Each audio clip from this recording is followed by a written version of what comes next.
Hello. Are religion and caste based elections in India are good for India or its democracy? There has always been a polarization along the lines of caste, religion, and reasons in India. Caste and religions have always been one of the most important mobilizing factors in the election in India.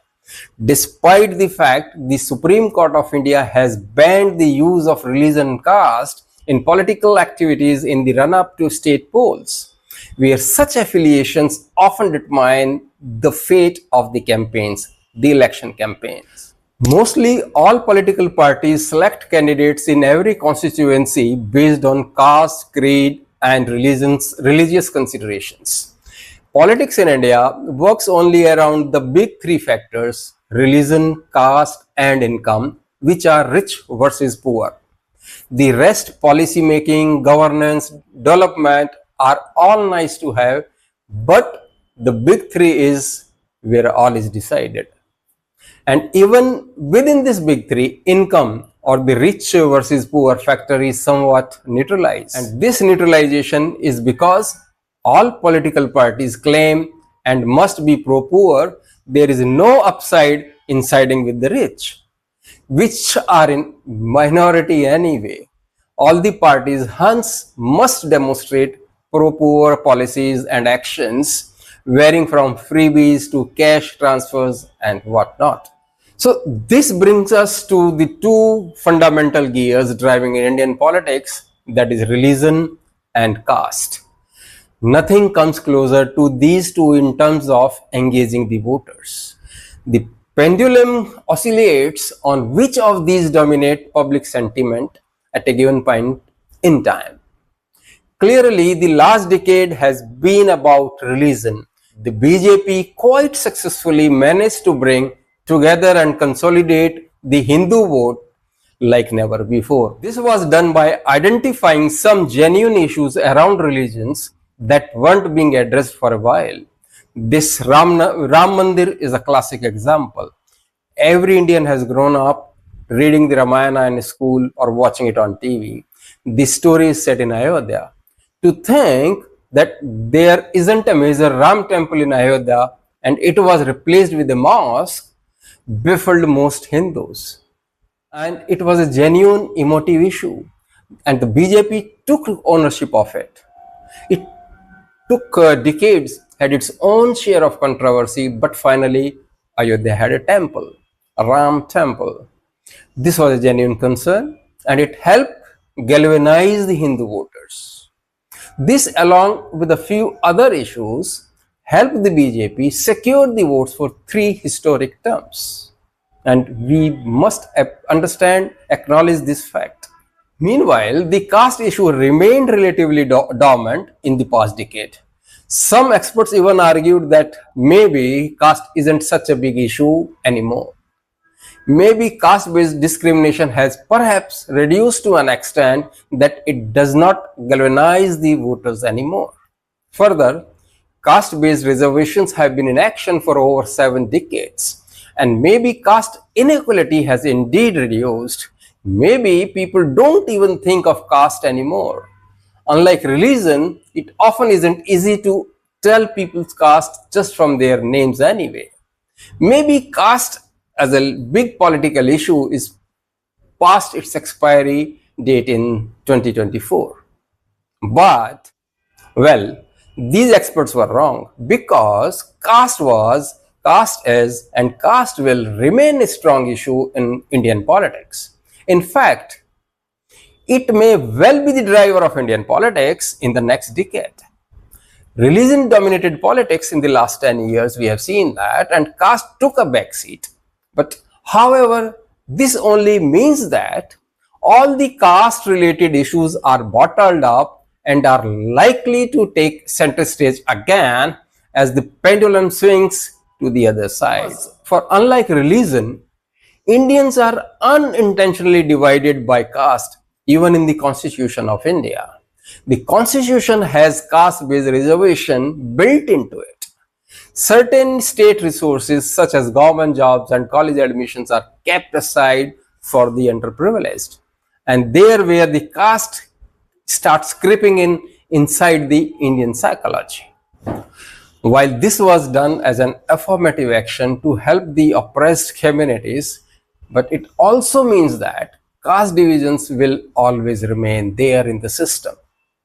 Two religions can still eventually get along, apart from the occasional dispute on religious site or something like that, where both parties laid claim, but there is no legally codified divide. But yes, when it comes to the caste, it is a divide in the constitution of India. As you see, there are only so many jobs and seats, and some are kept for a certain caste and not for the others. Whatever the good intentions behind it, it automatically creates a scope for a divide. Who gets reservation and who doesn't? What percentage of jobs and seats should be reserved for what sectors? This is the underlying question that remains in the system, and which again further strengthen the belief of the caste system within the Indian society. Further, what is the representation of the underprivileged caste at high levels?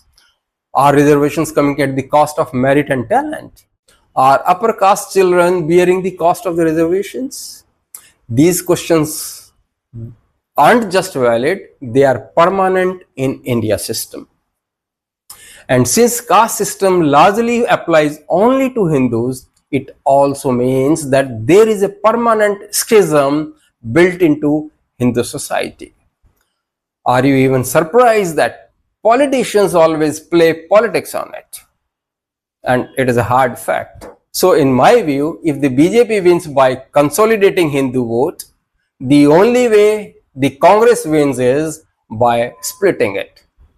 The Congress, which has historically been in power longer than the BJP, has always won by the D-M formula, where D is Dalit and M is for Muslims. So without the caste issue, the Congress just cannot win, no matter what their policies are and how many yatras they do across the country.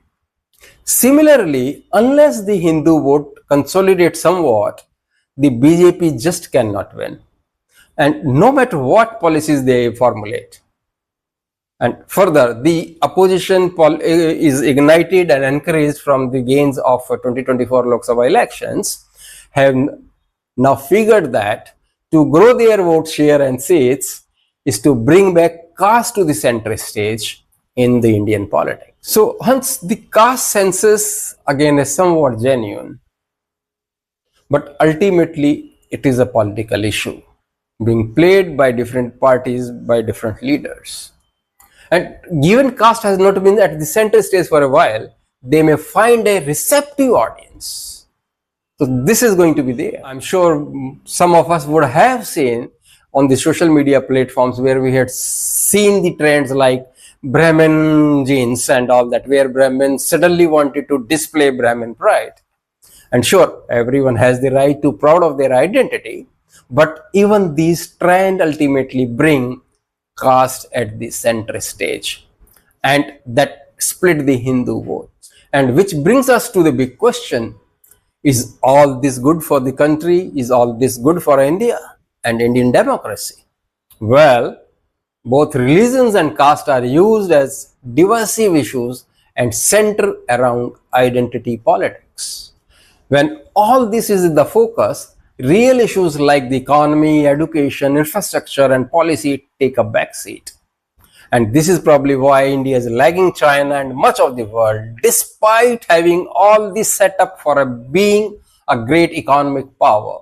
All this identity politics ultimately a form of primitive tribalism, a primal urge to find and seek comfort in people like its own, even if it comes at the cost of the greater national interest, which is serious. There are also some underappreciated positives from these divisions.